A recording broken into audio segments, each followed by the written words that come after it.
Mermaid dream a security guard. Full story. It was midnight. A security officer was working the night shift at a location where he had to cross a bridge to close all the gates. Under that bridge was a river that was completely dark. He couldn't see anything in the water, but he could hear water running.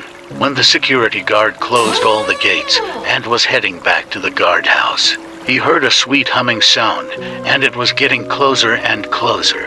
Suddenly, his body became still as a statue. He couldn't move at all. It felt like he was hypnotized, and the singing was becoming louder and louder. He said to himself that it was a river Muma, also known as a mermaid. And then he called upon the Lord Jesus, and that was when he could move again. So he ran as fast as he could.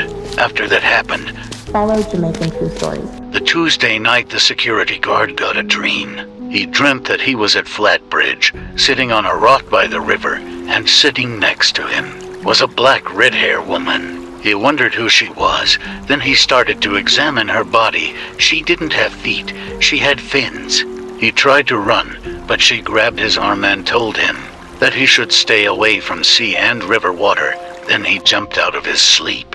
To this day, the arm that the river Muma grabbed in the dream still throbs in pain.